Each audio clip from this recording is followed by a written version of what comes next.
নমস্কার, আমি মৌমিতা। আমার কবিতা পাঠ চ্যানেলে আমার সকল শ্রোতা বন্ধু এবং দর্শক বন্ধুকে আন্তরিক শুভকামনা জানিয়ে আজকের গল্প পাঠ শুরু করছি।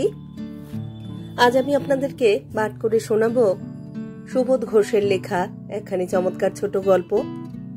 গল্পের নাম নায়িকা মুগ্ধা। আমার অনুরোধ রইল গল্পখানি শোনার জন্য। রোজকারই মতো আমার পুরনো কথাগুলি একবার সংক্ষেপে বলে নিচ্ছি। যদি আমার গল্প পাঠ আপনাদের ভালো লাগে, অনুগ্রহ করে একখানি লাইক করবেন এবং গল্পটি আপনাদের প্রিয়জনের সাথে শেয়ার করবেন। আপনারা যারা এখনো আমার কবিতা পাঠ চ্যানেলটি সাবস্ক্রাইব করেননি, তাদের অনুরোধ সাবস্ক্রাইব করে সাথে থাকার। আর আপনারা আপনাদের মূল্যবান মতামত কমেন্ট বক্সে জানিয়ে আমাকে অনুপ্রাণিত এবং সমৃদ্ধ করবেন, এও আমার অনুরোধ। ধন্যবাদ। শুরু করছি আজকের গল্প, নায়িকা মুগ্ধা। দেখে আশ্চর্য হয়ে গিয়েছিল কুন্তলা। মানুষ এভাবে একটা অসম্ভবের আশায় এত ব্যস্ত হয়ে উঠতে পারে? ভদ্রলোকের নাম ধাম গোত্রের কোনো পরিচয় জানে না কুন্তলা। ভদ্রলোক ও কুন্তলার নাম ধাম গোত্রের কি পরিচয় আর কতটুকু পরিচয় জানতে পেরেছে কে জানে। মনে হয় কিছুই জানতে পারেনি। জানবে কেমন করে? ভদ্রলোক শুধু জানে যে এই অফিসে কাজ করে কুন্তলা। কুন্তলার নামটা কেউ জানে বলে মনে হয় না। জানলে এতদিনে কি কুন্তলার নামে এই অফিসের ঠিকানাতে একটা চিঠি লিখে ফেলতেন না এই ভদ্রলোক?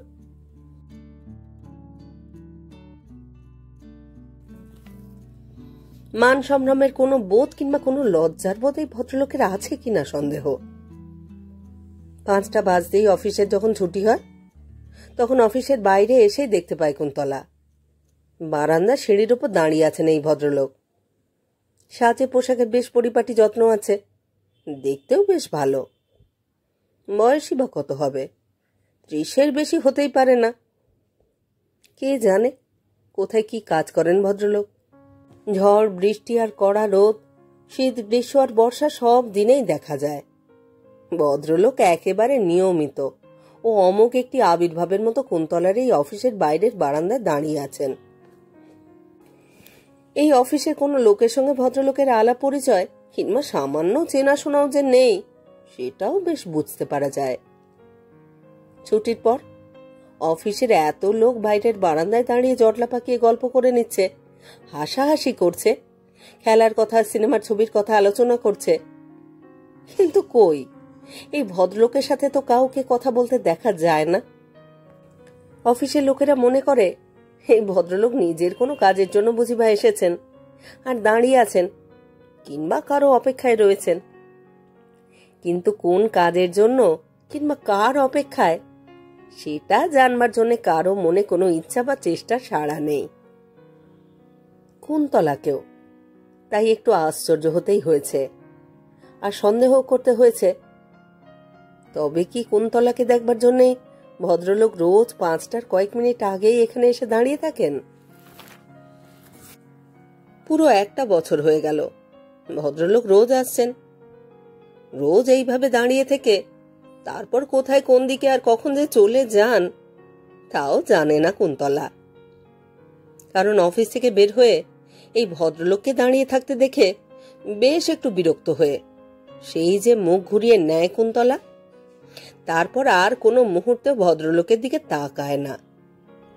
গেট পার হয়ে ফুটপাথের উপরে এসে প্রায় 5-10 মিনিট কুন্তলাকে দাঁড়িয়েও থাকতে হয়, কিন্তু ভুলেও মুখ ফিরিয়ে পিছনে তাকায় না কুন্তলা। তাই জানতেও পারে না কুন্তলা ভদ্রলোক এখনো সেইখানেই দাঁড়িয়ে আছেন কি নেই। ভদ্রলোক কি সত্যি বিশ্বাস করেছেন যে কুন্তলা একদিন হঠাৎ করে কথা বলে ফেলবে? ভদ্রলোকের চোখের চাহনিতে যেন কি একটা আশার ব্যাকুলতা লুকিয়ে রয়েছে। কিন্তু কি ভয়ানক একটা ভুল স্বপ্ন মনে মনে পুষে রেখেছেন ভদ্রলোক।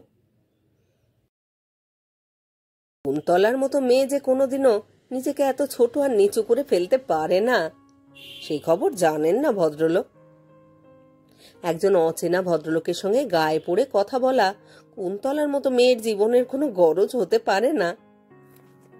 কুন্তলার মতো শিক্ষিতা সুন্দরী মেয়ের সঙ্গে যেচে কথা বলবার জন্য কারা ব্যস্ত হয়ে উঠেছে সেই খবরও জানেন না এই ভদ্রলোক। কিন্তু ভদ্রলোকের চোখের চাহনিতে একটু সাবধানতা আর একটু বুদ্ধি থাকলে ভদ্রলোক ঠিকই বুঝতে পারতেন। রোজই তো ওইখানেই দাঁড়িয়ে দেখতে পান ভদ্রলোক। এই 5-10 মিনিটের মধ্যেই পরপর 3টে গাড়ি এসে দাঁড়ায়। গাড়ির ভিতর থেকে মুখ বাড়িয়ে কথা বলে চলে যায় এক একটি তরুণ অনুরোধ, চলুন না আপনাকে বাড়ি পৌঁছে দিয়ে আসি। এই ভদ্রলোক জানেন না ওরা কারা। এত আগ্রহ করে কুন্তলার একটু সান্নিধ্য কামনা করে এরকম অনুরোধের কথা বলছে। ওরা শিক্ষিত, ওরা যথেষ্ট বিত্তবান আর বড় রোজগারের মানুষ। ওরা এক একটা সুন্দর শখের আর স্টাইলের মানুষ। কুন্তলা যদি নিজে একটু আগ্রহ করে ওদের কারোর একজনের গাড়িতে উঠে পড়ে, তবে একদিন তারই জীবনের চিরকালের সঙ্গিনী হয়ে যাবে কুন্তলা, এই সত্যে কোনো সন্দেহ নেই। কিন্তু না, কুন্তলার জীবনে এই অহংকারটুকু আছে। একটা ঝকঝকে গাড়ির অনুরোধের ভাষা শুনে একেবারে খুশিতে আত্মহারা হয়ে যাবে এমন মনের মেয়ে কুন্তলার নয়। তাই ভাবতে গিয়েও মনে মনে একবার হাসিও পায় কুন্তলার। এই ভদ্রলোকের আসার সাহস তো খুবই অদ্ভুত। শুধু চুপ করে একটা অপেক্ষার মূর্তি হয়ে দাঁড়িয়ে থাকলে স্বপ্ন সফল হবে, এইরকম একটা বিশ্বাস ভদ্রলোকের কাণ্ডজ্ঞান নষ্ট করে রেখে দিয়েছে। তা না হলে কি একটা মানুষ এইভাবে পুরো একটা বছর ধরে শুধু কুন্তলাকে একবার দেখবার জন্য রোজ এসে এই অফিসের বারান্দায় দাঁড়িয়ে থাকতে পারতেন? এইভাবে অনন্তকাল দাঁড়িয়ে থাকলেও ভদ্রলোকের কোনো লাভ হবে না, কারণ ভদ্রলোক জানতেও পারছেন না এই একটা বছরের মধ্যেই কুন্তলার মন এই অচেনা আবির্ভাবের উপর কতটা যে বিরক্ত আর তিক্ত হয়ে উঠেছে। এটা যে কুন্তলার জীবনের উপর একটা উপদ্রব। অফিস থেকে বের হবার আগেই কুন্তলার মন অস্বস্তিতে ভরে যায়। বের হয়েই তো দেখতে হবে সেই ভদ্রলোক অদ্ভুত একটা পিপাসা 2 চোখে ভরে নিয়ে দরজার দিকে তাকিয়ে আছেন। কুন্তলা বারান্দায় এসে দাঁড়াতেই একেবারে একটা মুগ্ধতার মূর্তির মতো স্তব্ধ হয়ে দাঁড়িয়ে কুন্তলার সুন্দর মুখটার দিকে তাকিয়ে থাকবেন ভদ্রলোক। সেই সময় ভদ্রলোকের বুকের ভিতরে সব নিঃশ্বাসের আনাগোনাও বুঝি বন্ধ হয়ে যায়। একবার চোখে পড়েছে কুন্তলার, ভদ্রলোকের হাতের জ্বলন্ত সিগারেট শুধু পুড়ছে। সিগারেট মুখে দিতে ভুলে গিয়েছেন ভদ্রলোক। প্রথম প্রথম ভয়ও হতো। ট্রামে উঠেই একবার এদিক ওদিক তাকিয়ে নিত কুন্তলা। ভদ্রলোকও পিছু পিছু এসে ট্রামে উঠে পড়েননি তো। ট্রাম থেকে নেমেও সাবধানে একবার চারিদিকে তাকিয়ে দেখত কুন্তলা। ভদ্রলোকও ট্রাম থেকে নেমে পড়েননি তো। সন্দেহ হয়েছিল এমন বেহায়া মানুষ কুন্তলার বাড়ির সন্ধান নিতেও চেষ্টা করবে। ভুল সন্দেহ, মিথ্যে ভয়। এই অদ্ভুত ভদ্রলোকের সব মতলব আর ইচ্ছা যেন নিদারুণ এক অলস তপস্যার মধ্যে অনড় হয়ে পড়ে আছে। শুধু কুন্তলাকে চোখে দেখবার চেষ্টা ছাড়া আর কোনো চেষ্টাই নেই।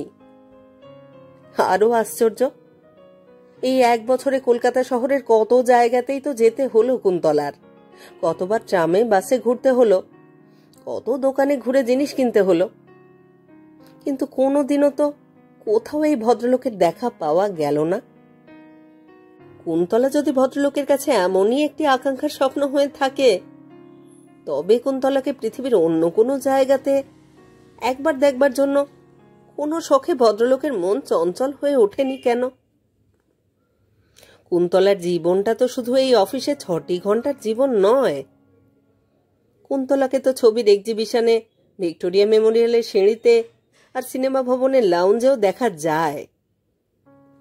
ভদ্রলোক যদি কুন্তলার জীবনের পরিচয় আরো ভালো করে পেতে চাইতেন, তবে কুন্তলার ছায়া অনুসরণ করে কুন্তলার নামধাম গোত্রের পরিচয় জেনে নেওয়া উচিত ছিল। তাহলে আরেকটু চেষ্টা করলেই দেখতে পেতেন ভদ্রলোক কুন্তলার এই অদ্ভুত সুন্দর চেহারা কি অদ্ভুত সুন্দর সাজে সেজে মার্কেটের স্টলের পাশ দিয়ে রাস্তা ধরে চলে যায়। কুন্তলার অস্বস্তিটা যেন মাঝে মাঝে আক্ষেপ হয়ে উঠছে। এই ভদ্রলোককে আর কোথাও কোনোদিনও দেখতে পাওয়া গেল না তো। ভদ্রলোকের উপরে মনের এই 1 বছরে যত সন্দেহ, বিরক্তি আর বিদ্রুপ সবই যেন হঠাৎ জব্দ হয়ে গিয়ে ছটফট করে। লোকটাকে ঘেন্না করবার মতো এত কারণ থাকতেও ঘেন্না করতে পারা যাচ্ছে না তো। কিন্তু ইচ্ছে করে ঠিকই। মনের ভিতরের অস্বস্তিটা যেন একটা জ্বালা হয়ে ওঠে। ভদ্রলোককে একটা কথা শুনিয়ে দিতে ইচ্ছা করে। এইভাবে একটা মেয়ের চোখের কাছে রোজই উপদ্রবের মতো দেখা দিতে আপনার কি একটুও লজ্জা বোধ হয় না? সেদিন খুব ঝড় আর বৃষ্টি চলছিল। তাই অফিসের ছুটির পরেও বাইরের বারান্দায় এসে কুন্তলাকে অনেকক্ষণ দাঁড়িয়ে থাকতে হয়েছিল। অচেনা ভদ্রলোকের চোখের সামনে শক্ত হয়ে দাঁড়িয়েছিল কুন্তলা। মনে হয়েছিল আজ নিশ্চয়ই বা ভুল করে কথা বলে ফেলবেন ভদ্রলোক। সঙ্গে সঙ্গে উপযুক্ত জবাবও শুনিয়ে দেবে কুন্তলা। তার মানে একটিও কথা না বলে ভদ্রলোককে বুঝিয়ে দেওয়া হবে যে কুন্তলার কাছে উনি নিতান্তই একটি তুচ্ছ অস্তিত্ব। না, এমন তুচ্ছতা দেখাবার সুযোগও পায়নি কুন্তলা। কারণ এই অদ্ভুত ভদ্রলোক কুন্তলাকে চোখের এত কাছে আধ ঘন্টা ধরে অবিচল ভাবে দাঁড়িয়ে থাকতে দেখেও একটি কথাও বললেন না। বৃষ্টি থামবার পর, ট্রামে উঠবার পর, ট্রাম থেকে নেমে বাড়ি ফিরে এসে চা খাবার পরও, ঘরের ভিতরে চুপ করে পুরো 1 ঘন্টা বসে থাকবার পরও কুন্তলার মনের ভিতরে যেন একটি অদ্ভুত অভিমানের বেদনা জ্বলতে থাকে। সেই অভিমানের সঙ্গে যেন একটা অপমানের ছায়াও মিশে গেছে। লোকটা যেন আজ নিজেই মস্ত বড় একটা সুবিধা পেয়ে গিয়ে কুন্তলাকে তুচ্ছ করে সুখী হয়ে গেল। কিন্তু পরের দিনও তো আবার ঠিক সেই 5টার সময় অফিসের বারান্দায় একটা দুরন্ত পিপাসিত অপেক্ষার মূর্তি হয়ে দাঁড়িয়ে আছেন ভদ্রলোক। কুন্তলাকে দেখতে পেয়ে ভদ্রলোকের চোখ দুটো তো আবার সেই রকম নিবিড় হয়ে ওঠে। প্রণব সরকার গেটের সামনেই রাস্তার উপর গাড়ি থামিয়ে জোরে জোরে হর্ন বাজাচ্ছে। ইচ্ছা করে কুন্তলার এখনই হেসে হেসে সাড়া দিয়ে ছুটে গিয়ে প্রণব সরকারের গাড়ির ভিতরে উঠে পড়তে। তারপর দেখা যাবে এই ভদ্রলোকের চোখ দুটো বোকা হয়ে, জব্দ হয়ে আর করুণ হয়ে তাকিয়ে থাকে কিনা। কিন্তু তা তো আর সম্ভব নয়। এই সামান্য একটা অচেনা অজানা লোকের চোখের আশাকে জব্দ করতে গিয়ে কুন্তলা তো একটা জঘন্য কাণ্ড করে ফেলতে পারে না। কিন্তু আর চুপ করে থাকবারও শক্তি নেই যে কুন্তলার।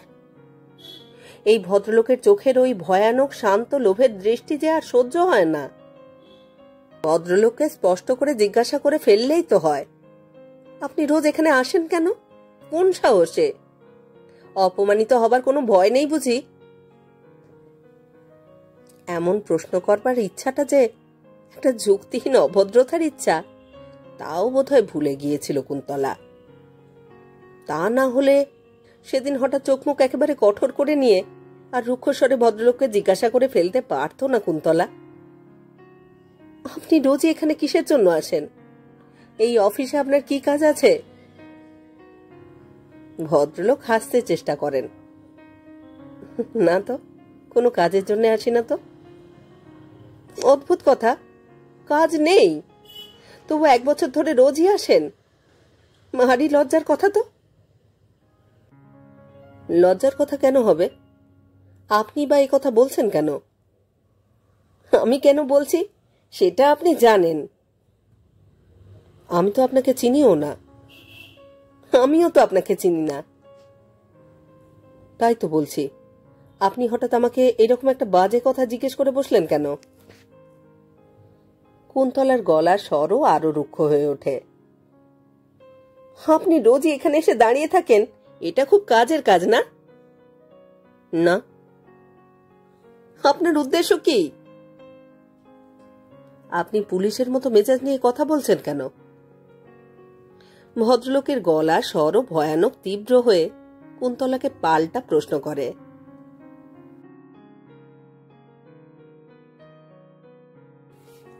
অফিসের ঘরের ভিতর থেকে আস্তে আস্তে হেঁটে আর লাঠি ঠুকে ঠুকে বের হয়ে এলেন অফিসের সিনিয়র ক্লার্ক বুড়ো অনাদিবাবু। চোখে ভালো করে দেখতে পান না, তাই পুরো লেন্সের চশমার আড়াল থেকে অনাদিবাবুর চোখ দুটো টান টান হয়ে সামনের মানুষগুলিকে দেখবার চেষ্টা করে। মৃদু স্বরে একটা কথাও বলেন অনাদিবাবু, মনোজ এসেছ নাকি? এই যে কাকা, আমি এসেছি। এগিয়ে গিয়ে অনাদিবাবুর হাত ধরেন ভদ্রলোক। চমকে ওঠে কুন্তলা। ভদ্রলোকের মুখের দিকে, তার মানে মনোজের মুখের দিকে অপলক চোখ তুলে তাকিয়ে থাকে, যেন কুন্তলার জীবনের 1 বছরের একটা আদুরে স্বপ্ন চূর্ণ হয়ে গিয়েছে। এই মনোজ তাহলে কুন্তলার জীবনের কোনো উপদ্রব নয়? বুড়ো কেরানি অনাদিবাবু হলেন মনোজের কাকা? স্পষ্টই বুঝতে পারা যাচ্ছে চোখে ভালো করে দেখতে পান না কাকা, তাই ভাইপো রোজই এখানে এসে কাকাকে বাড়ি নিয়ে যায়। এই তো ব্যাপার। কিন্তু কি ভয়ানক ছলনার ব্যাপার! এই ছলনা 1 বছর ধরে কুন্তলার প্রাণটাকে অস্বস্তির কাঁটায় বিঁধে বিঁধে কষ্ট দিয়েছে। আর এখন কত খুশি হয়ে নিশ্চিন্ত মনে যেন একটা জয়ের গর্ব নিয়ে কাকার হাত ধরে চলে যাবার জন্য তৈরি হয়েছে মনোজ। চোখ ভিজে গিয়েছে কুন্তলার। অনাদিবাবুর কাছে এগিয়ে যায় কুন্তলা। আমাকে চিনতে পারছেন তো? অনাদিবাবু চোখ টান করে তাকান। ও হ্যাঁ, তুমি তো আমাদের কুন্তলা, তাই না? কুন্তলা হাসে। হ্যাঁ, ঠিকই চিনেছেন। কিন্তু আপনি কি এখন বাড়ি যাচ্ছেন? অনাদিবাবু বলেন, হ্যাঁ, আজকাল তো একা একা বাড়ি যেতে পারি না, একজন কেউ সাহায্য না করলে। কুন্তলা বলে, আপনি তো আমাকে বললেই পারতেন, আমি ছুটির পর আপনাকে বাড়ি পৌঁছে দিয়ে এটুকু সাহায্য নিশ্চয়ই করতে পারতাম। অনাদিবাবু বলেন, তা দরকার হলেই বলবো। কুন্তলা হাসে। আজই বলুন না। অনাদিবাবু বলেন, আজ তো মনোজ আছে। কুন্তলা বলে, আজ ওকে চলে যেতে বলে দিন, আমি আপনাকে বাড়ি পৌঁছে দেব। অনাদিবাবু আশ্চর্য হয়ে তাকান। তুমি পৌঁছে দেবে? তুমি আমাদের বাড়িতে যাবে? কুন্তলা বলে, হ্যাঁ। মনোজ, তুমি তবে আগেই চলে যাও। মনোজও আশ্চর্য হয়ে কুন্তলার দিকে তাকায়। কুন্তলা বেশ একটু ভ্রুকুটি করে আর যেন একটু চাপা অভিমানের স্বরে কথা বলে, জান না, আমিও তো একটু পরে কাকাকে সঙ্গে নিয়ে আসছি।